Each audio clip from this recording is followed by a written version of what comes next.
General Awell, mucho gusto, muchísimas gracias por acercarse hasta aquí para esta entrevista. Si le parece, comenzamos con una pregunta relativamente sencilla, ¿no? ¿Qué podemos entender por el término estrategia? Bien, bueno, antes también de empezar con el gran tema, yo debo agradecerte, Pablo, la invitación para que nuestro Instituto de Estudios Estratégicos de Buenos Aires, que ya tiene 40 años de actividad, eh, encuentre este momento para poder hacer exposición de sus tareas, de sus conclusiones, después de más de 100 ensayos de los últimos 10 años sobre nuestra situación estratégica. Bueno, vamos a la pregunta. Muy interesante, por cierto. Bueno, nosotros usamos en el lenguaje coloquial el término estrategia. Es decir, tiene un uso corriente que no es el preciso de la ciencia. La estrategia es una ciencia y un arte. Ciencia desde el punto de vista de las doctrinas, que son teorías situadas. Cuando la doctrina existe, la Argentina no tiene doctrina estratégica, porque no hace estrategia. Desde el punto de vista científico, deberíamos de tener una secretaría de inteligencia, de estrategia, al nivel presidencial, como Brasil la tiene. Claro. Alguna vez la tuvimos y no hizo estrategia. Se dedicó a hacer otras cosas, por ejemplo, preparar los viajes del presidente, absolutamente ajenos, pero es un deporte que tenemos los argentinos en usar términos muy rimbombantes para cosas que son ajenas a ese término. Como arte, la estrategia es creatividad sobre el futuro, así como el espacio de trabajo de la política, de la gran política, que es la vida social proyectada como arquitectura de futuro, la estrategia es la cara activa de esa arquitectura. Es decir, podríamos decir, la cara, el rostro activo de la política es la estrategia, como arte. ¿Por qué? Porque es inédito. Yo muchas veces le digo a mis alumnos, si no hay estratega, no hay estrategia. Claro. ¿No? En todo caso, dicen que es estrategia y en la realidad no lo es. Hay estrategia frente al conflicto, porque es el arte de la resolución del conflicto. Y el conflicto existe naturalmente entre los hombres porque hay un encuentro de voluntades inteligentes que quieren lo mismo o quieren lo contrario. Y ahí entonces tenemos un disenso. Y ese disenso puede tener una resolución negociada, diplomática, de comunicación, o puede, a través de objetivos vitales, no renunciables, buscar el empleo de la fuerza para lograr retener o lograr el objetivo. Y ahí entonces sí aparece la maniobra estratégica dependiente de la política, de la gran política. La pequeña política es el arte de ganar elecciones, es el vuelo rastrero. La gran política es la del estadista, la que vuela alto y va a la ola profunda. Establece objetivos de largo plazo, desde el largo plazo viene al mediano al corto. Es decir, la política va al futuro desde el futuro, no desde el pasado. En el pasado lo que tiene es la historia, la maestra de la vida, que le da principios para poder orientar y encontrar los caminos del éxito que hay que volver a recorrer. Los caminos de fracaso tienen que ser apartados. Esa es la importancia de conocer al pasado. El futuro es distinto, porque el futuro, al no tener bola de cristal, o hay que proyectarlo o hay que hacer proferencias, prospectivas. Y ahí hay un cúmulo de disciplinas que nos permiten establecer aquellos escenarios. Inmediatamente empieza a operar la inteligencia estratégica, que va a buscar cuáles de esos escenarios son los ciertos o si son los alternativos previstos. Siempre que se trabaja en estrategia, aparece lo básico, que es lo más probable dentro de lo posible, y las alternativas, relacionadas siempre con el básico. En términos de escenarios. En términos de escenario. Ahora bien, un equipo de estrategas, planificadores, normalmente toma 3 escenarios, más ya exigiría otro equipo más. Y el momento clave de la relación del planificador con la inteligencia estratégica es cuando hay que dar el salto del plan retenido a un alternativo. Claro.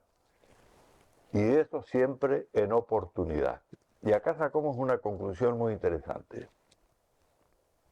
La estrategia es proactiva,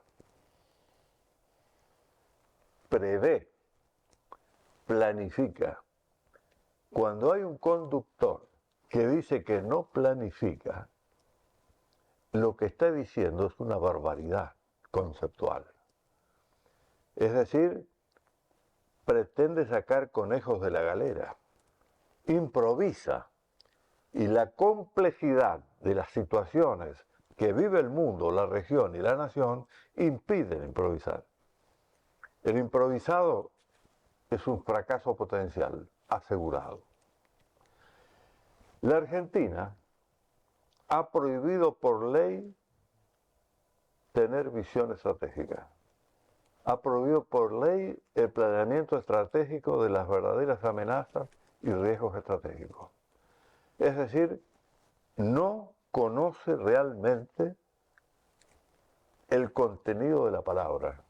Emplea la palabra y no la conoce. Entonces, el político que se forma en el centro de estudiantes y no en la facultad, que probablemente esté vaciada del conocimiento universitas. La universidad, la universitas es el todo. Es la visión holística que nos permite después la especialización. Pero la sapiencia abarca el todo. Sí, por eso la estrategia es holística también, ¿no? Por eso es holística. Ahora, le hago una pregunta, general. ¿Qué ha pasado en la Argentina? ¿Por qué la Argentina no ha desarrollado en su clase dirigente, y no estamos hablando de la clase dirigente empresarial, política, y otros estamentos de la sociedad, ¿por qué no se ha desarrollado mayor capacidad estratégica Bien. Y podríamos agregar, y geopolítica. y geopolítica? ¿No es cierto? Bien. ¿Y por qué está ausente la gran política? ¿Por qué? La Argentina está plagada de políticos de vuelo bajo, de pequeños políticos, diría Aarón. Conocen muy bien el arte de ganar elecciones. Ahora, tienen el poder y no saben qué hacer, porque llegaron al poder sin pensar a ese futuro, que es el futuro del estadista, del arquitecto del futuro, de la construcción del futuro. La Argentina tiene todo por construir. La Argentina es un país inmenso. Hay un amigo mío que viene de la guerra en su juventud, que ya tiene 95 años, y un día al preguntarle yo, ¿por qué viniste a la Argentina? Porque los argentinos no saben que tienen el más hermoso país y el más rico del mundo. Entonces, probablemente, y por ello, y ya empiezo a contestar la pregunta, es que no se preocupan del futuro. Eligen, cuando están corrompidos, al más corrompido. Aparentemente exitoso. Aparentemente exitosos. ¿Por qué la sociedad los perdona y los elige? Entonces, hay una pregunta que una vez hizo un intelectual colombiano. ¿En qué momento se jodió Colombia? Y en la Argentina, lo he escuchado varias veces también a lo largo de mi larga vida, ¿en qué momento se jodió la Argentina? Que es un poco la pregunta, lo que está debajo de la pregunta Claro. es eso. La Argentina vivió en guerra civil desde mayo del 10 hasta la generación del 80. Lo trata muy bien Alberdi en sus obras póstumas. Lo trata muy bien, y ya con precisión, Joaquín B. González, cuando hace lo que el diario La Nación, que lo publica como fascículos en 12 números sucesivos, 1900, eso fue 1910, 1910. al cumplirse el Sí. primer centenario, hizo así como un arqueo político del primer centenario. Y en todos los capítulos habla de la guerra civil argentina, que él le llama el desacuerdo argentino. También le da otro nombre, una Argentina que no se quiere a sí misma, en donde al hombre lúcido se lo ataca por egoísmo. Muchas veces, siendo estudiante en el secundario y luego en la universidad y en los institutos militares superiores, he tenido larguísimos cursos de historia y discutía con mis profesores que retenían de que la causa de la guerra civil era la constitución escrita o una constitución no escrita, es decir, un derecho consuetudinario. Y yo le decía, no se pelea 100 años por una razón que me da la impresión no es tan importante, porque se elige uno u otro, pero es un medio. Yo creo que esa guerra civil, y lo sostengo todavía hoy, es un choque de culturas. Y hay una Argentina, que yo llamo proto-Argentina, desconocida, que es la Argentina originaria, la que nos da el patronímico hermoso de Argentina. Y nace en el Potosí, del Argentum, de La Plata, a donde está la concentración demográfica de la primera Argentina, de la proto-Argentina, que llega hasta las Sierras Chicas de Córdoba del Tucumán, porque a ese país se lo conoció como el país tucumanés, Sí. el Gran Tucuma, que nace desde la ciudad del barco, Santiago del Estero, que aún tiene en su entrada a la ciudad un cartel muy grande que dice Madre de Ciudades. Sí, es cierto. Todas las ciudades nacieron desde esa ciudad fundadora. Esa cultura vino desde el Pacífico. Por las quebradas entró, se aposentó y tenía como característica una cultura Augsburgo. Carlos V, Carlos Magno. Pero además tenía una religión no reformada. Es decir, la piedra basal de la cultura, la religión, estaba entera. Sí. No tenía fisuras. La cultura era de hierro. Personas analfabetas, pero cultas. Cultas en el sentido que tenían valores de hierro. Eran gente decente, dirían nuestros abuelos. Y no, como dirían también nuestros abuelos, desalmados. Razón por la cual, al tener una cultura fuerte, eran expansivos, eran generosos. Cuando San Martín necesitó crear un ejército de la nada, las madres llevaron a los voluntarios al cuartel. No hubo que ir a buscarlos a los mal entretenidos de campaña, ni a la cárcel. Este es un signo de un tiempo. Todavía había una fuerza expansiva. Cuando entra don Pedro de Ceballos desde el Atlántico para controlar el pacto de familia y ver qué ocurría en las misiones jesuíticas por el canje que habían hecho con la Casa de Braganza, con unos islotes de piedra en el Caribe, Carlos III reacciona y lo manda al capitán general Ceballos a crear el virreinato del Río de la Plata como un antemural al ingreso de los Braganza y británicos al Potosí.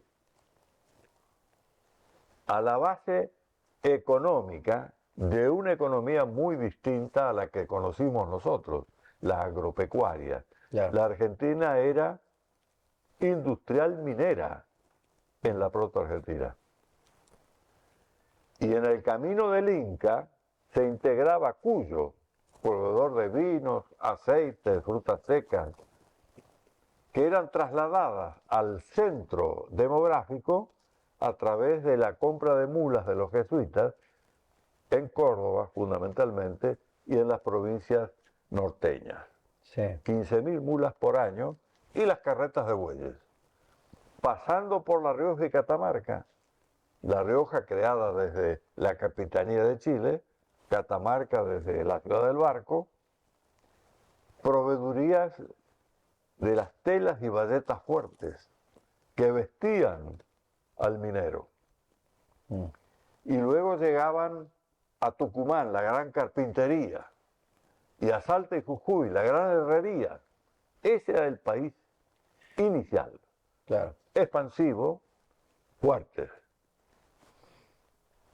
generoso, Con valores con valores firmes. firmes. Cuando entra don Pedro de Ceballos,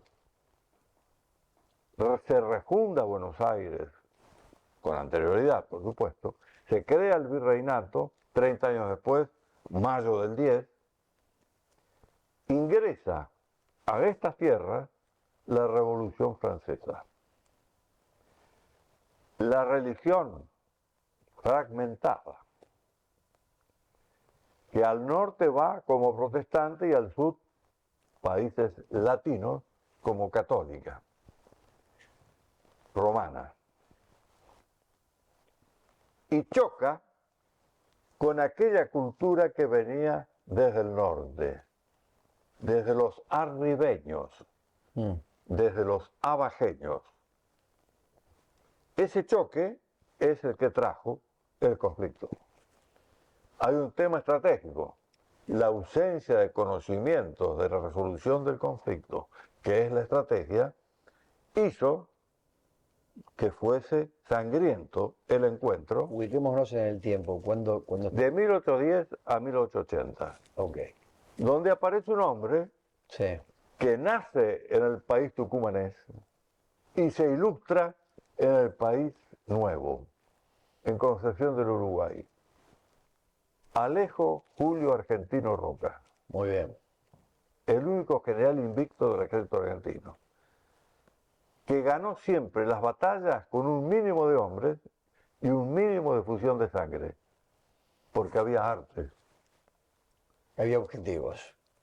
Extraordinario personaje, que justamente los hombres egoístas y transculturizados lo quieren echar abajo de sus monumentos ecuestres.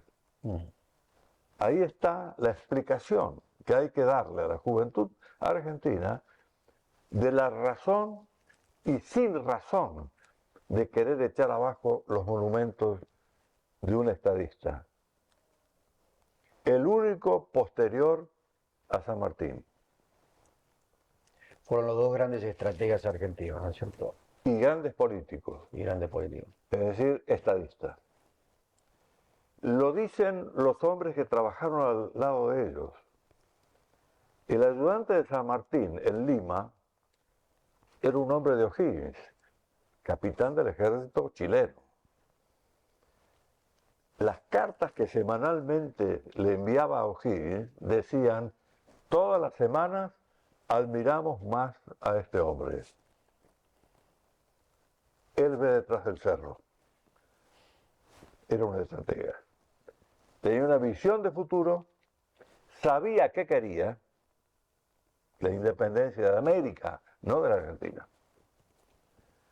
Y era tremendamente fuerte en su cultura expansiva, a punto tal que cuando ve un hombre egoísta que no le entrega las tropas para terminar la campaña, siendo que él sí lo había ayudado con tropas para Pichincha y para Junín,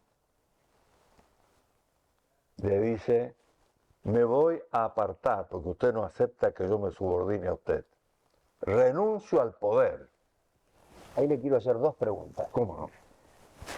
Una es, ¿qué pasa a partir de ahí? O sea, la verdad que en la cantidad de décadas que estamos hablando, más de un siglo, llegando hasta el día de hoy, podemos ver dos personas con una clara visión estratégica y voluntad de transformación, ¿no? Porque tampoco era que se encontraban con cuestiones simples a resolver, ¿no?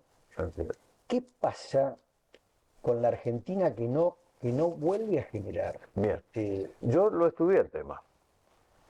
Tengo mis conclusiones, que no es la verdad, es mi verdad. En San Martín hay algo central. Calza uniforme a los 11 años. Es subteniente a los 15 años. Combate en el desierto del norte de África con los árabes. Combate embarcado en el Mediterráneo, 2 años. Y luego, combate contra Napoleón Bonaparte con las tropas españolas desde el oeste, mientras su coetáneo Clausewitz, con la misma jerarquía de él, estaba al lado de los grandes mariscales austríacos que lo combatían desde el este, al mismo enemigo, un general de la talla de Napoleón Bonaparte, en donde estaba resumida toda la historia militar para crear lo nuevo. Un ejército que combatía por la bandera y no por la soldada. Una revolución fallida que él transformaba en imperio. De ahí vienen estos colores. Estos colores son los colores de la libertad. La libertad que ahora algunos quieren coartar. Fíjese al nivel en que llegamos. Y ese sol, que no es cualquier sol, es el sol del Inca. Es el sol de la Orden del Sol, de San Martín en Lima. Muy bien. Que como cadetes del Liceo Militar lucíamos en nuestro cinturón y en nuestra gorra. Ese sol. Ese sol es el anclaje que Belgrano le pone a los colores de la libertad. Ya que la tenemos aquí presente gracias a su cuidado para esta charla. No, era lo mínimo que se podía hacer. Bueno, Pero, digamos, y volviendo al tema de la es lo que quiero. ausencia de Le quiero agregar. generación de pensamiento. Vamos al caso de San Martín. Sí, San Martín tenía una vocación aprendida de su papá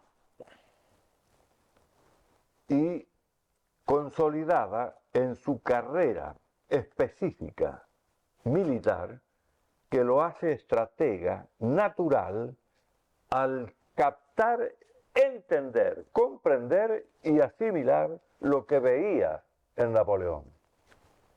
Lo mismo hizo Clausewitz.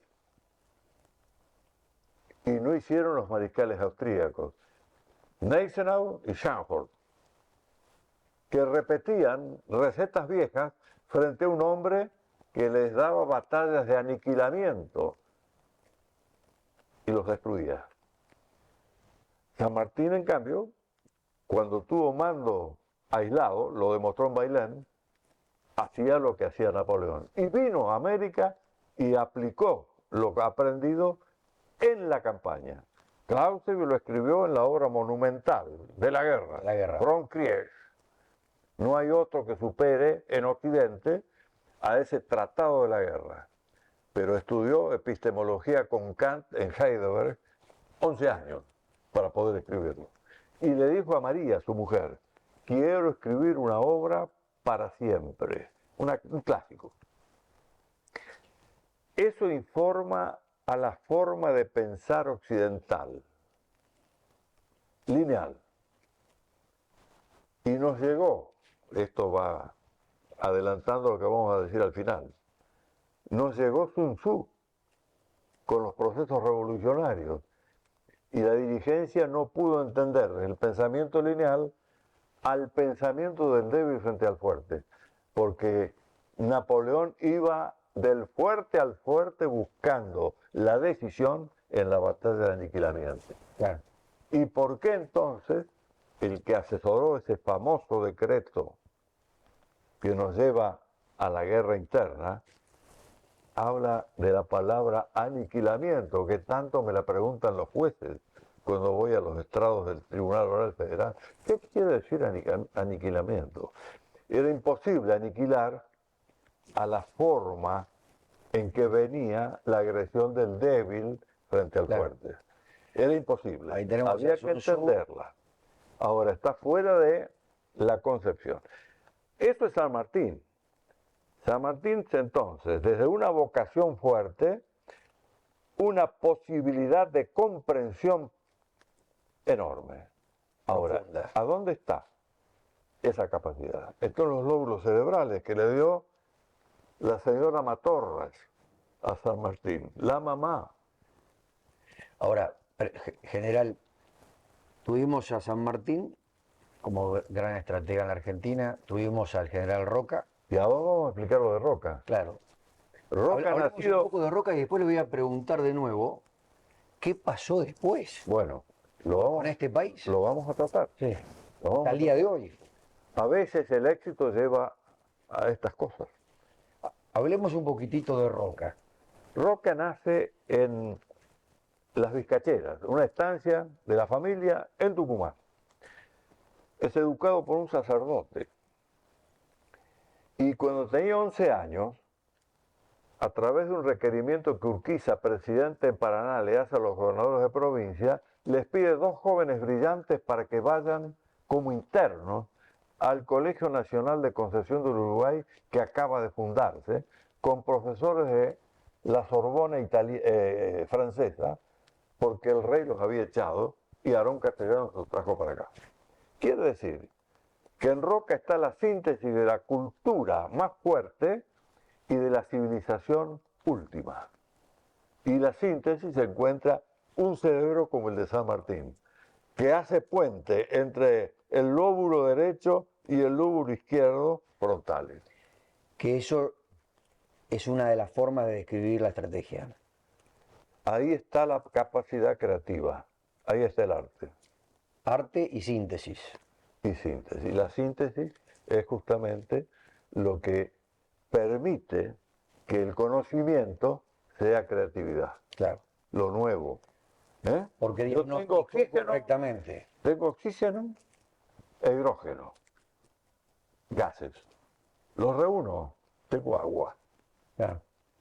Algo distinto. Bueno, esto lo hace una mentalidad con esa capacidad de crear, que no es tener la lámpara de Aladino, es tener lo que la mamá le da. Por eso aquello de lo que natura non da, Salamanca no presta. La natura les dio eso y la circunstancia histórica de uno y del otro también les dio la posibilidad. Luego tuvieron y encontraron la posibilidad de ejecutarlo. Muchos otros tienen esas posibilidades, no tienen la oportunidad de ejecutarlo. Y menos en los tiempos en que el egoísmo al lúcido lo oculta, lo aparta. No puede competir con él, lo destruye. Que es un poco la respuesta a la segunda parte de su pregunta. ¿Qué nos pasó después? Es decir, ¿cuándo se jodió la Argentina?